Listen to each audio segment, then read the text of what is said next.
All right, so if Biden blows the election, who is to blame? Is it Corn Pop, the constant gaffes, the hair sniffing? Or could it be Biden's campaign strategy of deliberately playing to empty houses and parking lots across the country? They're banking on appealing to voters who want to feel safe. That's the exact opposite of a Trump rally. If it works, it'll go down as one of the biggest political gambles in election history. But if it doesn't, will his staff ever get a job in Washington again?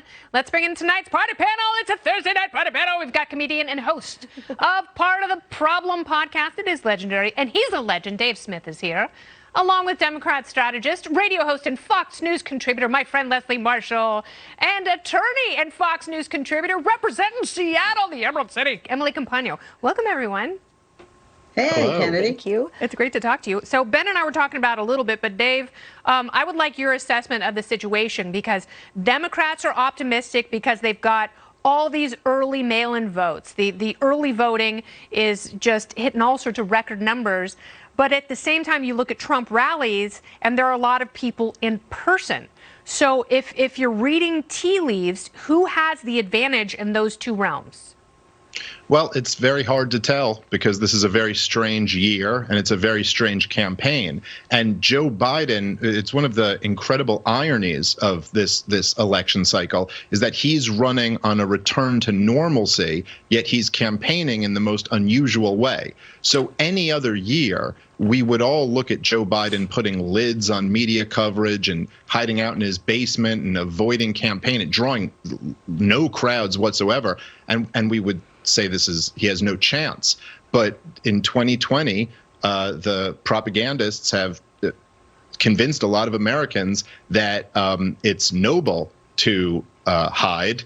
And so we'll see how this goes. I would still lean toward Trump getting reelected, but this is a really tough one to call. Normally, you want to see a future president who has great stamina and can multitask. And that's kind of the opposite of what Joe Biden is doing, Leslie. So if for some reason, and Leslie, I will give you this, I do think that Joe Biden has the edge now. I think it is his race to lose. And I will be surprised if Donald Trump wins re-election, given the polling data that we have. And I know there are people who will go, yeah, but Rasmussen. But if Joe Biden loses, will the basement strategy be to blame? No, not at all. I agree somewhat with what you had me tingling there, by the way, for a minute, Kennedy, when you said it was Joe Biden's to lose. I don't think Trump will reelect, and then we went awry. I agree with Dave somewhat with. Look, we're in a very different time, so campaigning is very different. And I know people like to think he's hiding in his basement. He's going to 4 states in 72 hours this week. He's been to just Pennsylvania, one of the swing states, 10 separate times. I know it's a neighboring state to his home, but he's been to many states. He's been to Wisconsin, he's been to New York, that he claims Scranton as his home, and he has to constantly go back to Pennsylvania, and that shows that is very much a toss-up state. But you know what? I would also argue that when you're ahead in Georgia as a Democrat and you're tied in Texas as a Democrat, states which historically Republicans don't need to put any money into because they know they got that, like Democrats know they have the state I'm sitting in California. I would say that his strategy is working because he also can't be hypocritical. He's saying, look, I want you to be safe. Yeah. As a leader, I'm going to keep you safe. So it would be irresponsible for him to have crowds. Very different campaign styles because they are very different candidates. Yes, and that I think is playing in Biden's favor. Okay, and I think the election right now, Trump doesn't want the fight with Biden. He wants the fight with Obama, Emily, and that's the real matchup, isn't it? I mean, we're seeing Obama out on the trail this weekend with Joe finally, but isn't that where the real action is? Yes, and I also think that it's probably too little too late. And if I can weigh in as well on the crowd issue, I see that as a symptom. I see that as a symptom, not the cause, meaning that, of course, we talk often about the lack of voter enthusiasm for Biden. But if he were to lose, it would be not necessarily because he didn't have big crowd turnout, but because those voters on the fence, those voters that are honestly weighing this, saw through his rhetoric and felt that his vision for the country wasn't something they were on board with. Mm-hmm. And if it does come down to, for example, Pennsylvania, then it will be there specifically because union members and suburban voters saw that there was genuine fear for job security, wages, and a tax situation there that he can't surmount. So I think, again, this is sort of an indicator. I do feel that for those voters that might have interpreted the lack of crowds as maybe a lack of enthusiasm on his part, because here's the thing, you can be virtual and not, you don't have to call a lid at 10:30 a.m. every morning. He could have been out there virtually campaigning, and we could have seen a workhorse, but we didn't. And so voters interpret it as a lack of enthusiasm. Meets via Zoom 3 times a week, so it is very possible to have that kind of fervor. So if the president loses, and I'm not saying he will, but if he does, what should he do with his last 2.5 months in office? The party panel has returned, and we will chew on this bone. Dave Smith, Leslie Marshall, Emily Compagno. Dave, you go first. What would you like to see the president do in his last 2.5 months if, in fact, he loses re-election? Yeah, well, I guess I kind of agree with you, as usual. I mean, I'd love to see him pardon Edward Snowden. I'd love to see him pardon Julian Assange. And I think there's actually a real possibility that he might do one or both of those. I mean, Julian Assange helped him get elected, and Edward Snowden revealed the spying apparatus that was ultimately turned on his campaign, even though he was dumb enough to sign those powers back into law. I know. So I think there's some motivation there, perhaps, for him. The idea that he's going to launch some war is the most ridiculous thing I've ever heard. There are people who are really saying that, though. Yeah, I know. But, you think unlike W and Obama, one of the few things you can really give Trump credit for is that he didn't get this country into another stupid, disastrous war. And when he did have some bombing campaigns in Syria, the media was praising him for it. If he wanted to get us in another war, he would have done that long ago. So I have no concern about that. I don't care so much about the firings. I don't really, if he loses, what does that do? Joe Biden's just going to appoint new terrible people. But I would love to see some things declassified. And I think that might be something that Trump would do. Do it. He has the power as president to declassify anything he wants to. And if he really wanted to get back at the deep state, all you need to do is shine a little bit of light on those criminals, and the rest will fall into place. What do you think, Emily? I love that. I want to learn about UFOs and JFK too while we're at it. Absolutely. I agree with the clemency, Dave. I think you made excellent points.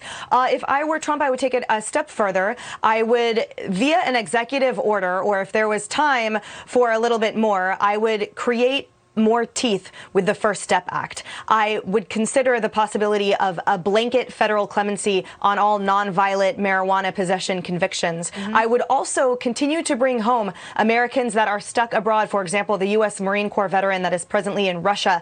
Obviously, throughout Trump's presidency, he has done an incredible job of that. And in addition, those covert actions, killing Qasem Soleimani, al-Baghdadi, etc. 3 months is a long time to get a lot of stuff done. So I think, ending his presidency with the same highlights that have made a big impact on those of us at home hearing about this and who have loved ones abroad, and especially in the criminal justice sector, I would be a huge fan of those actions. All right, so that is the optimistic angle from Dave and Emily. Leslie, please shower some black rain on the silver lining. Oh, what's the matter? You don't think of me as Pollyanna?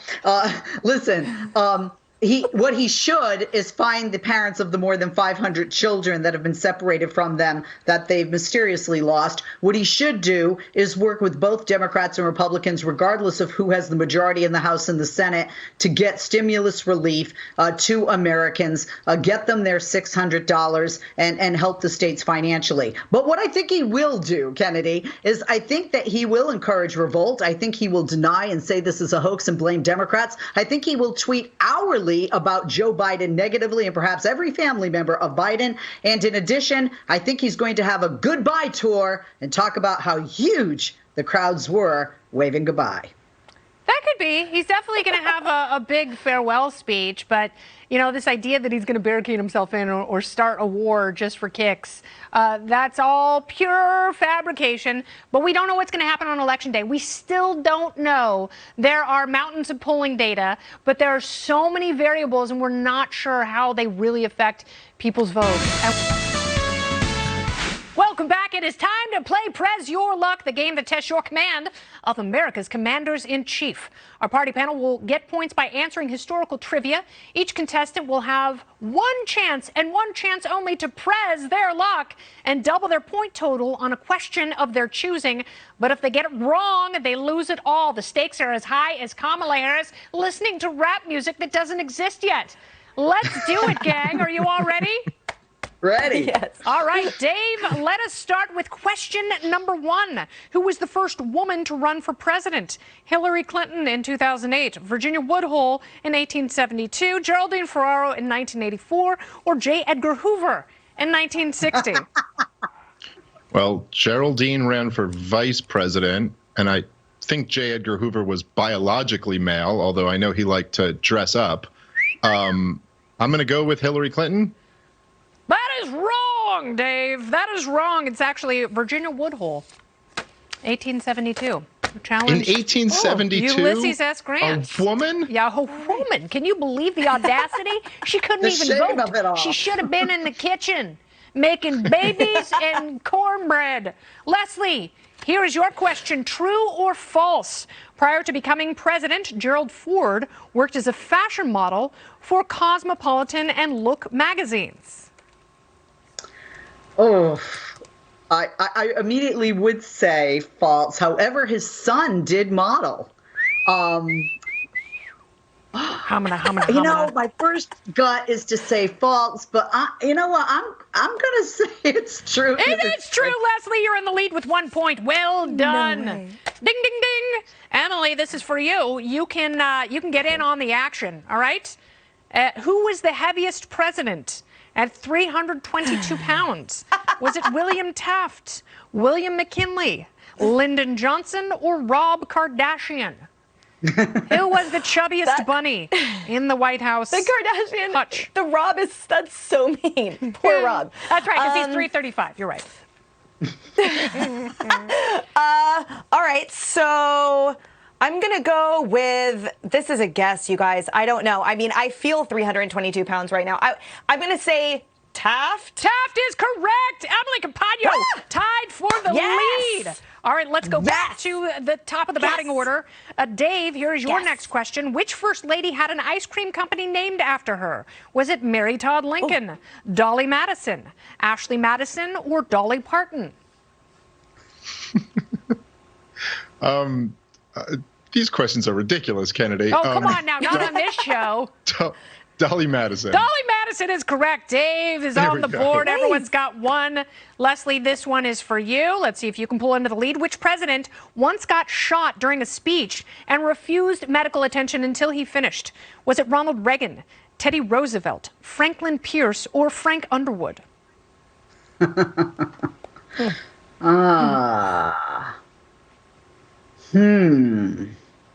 I'm guessing 2 on this one.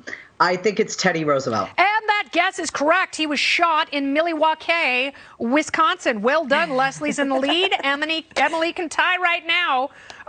True or false? Calvin Coolidge, also known as Silent Cal, liked having petroleum jelly rubbed on his head during breakfast because he thought it was good for his health. I mean, that is so insane. It has to be true. True it is. Right? Yes, Emily, that is correct. You and Leslie are now tied. Dave, you gotta catch up. This is the last round. Who was the only presidential candidate to be married 3 times? Al Gore, Ross Perot, Donald Trump, or Joe Biden? Donald Trump. Donald Trump is correct. Dave, you're now tied with the ladies. The ladies. All right, Leslie. Your last question. Who is the youngest president? Barack Obama, JFK, James Monroe, or Bill Clinton? And you can also prez your luck and double or nothing here. Oh. I think it. You want to prez your luck? It's either JFK or Barack Obama, I think, and I'm gonna go with JFK. Okay, so do you want to prez your luck or you want to lose all your points? What do you want to do? Well, you know what? I haven't prezed my luck yet, so let's prez my luck. You pressed your luck and it paid off. You have 4 points now. Oh my gosh, Leslie, that was exciting. The correct answer is JFK. Okay, Emily, the only way you can tie the game is if you prez your luck. Which president starred in 53 Hollywood films before winning the whole White House? Dwight Eisenhower, Donald Trump, Jimmy Carter, or Ronald Reagan? Prez my luck for sure, Ronald Reagan. Oh, ding, ding, ding-a-ling, ding-dong. That is correct. Emily, you and Leslie are co-champions. Dave, I'm sorry, your cheese has been left in the wind. Wait a minute. Does that mean Emily and I have to split the prize? You really? and Emily split a bottle of champagne of my choosing, and I can't wait to spray it all over the dugout. Thank you guys so much. Well done. We'll toast you. Co-champions. I toast you always.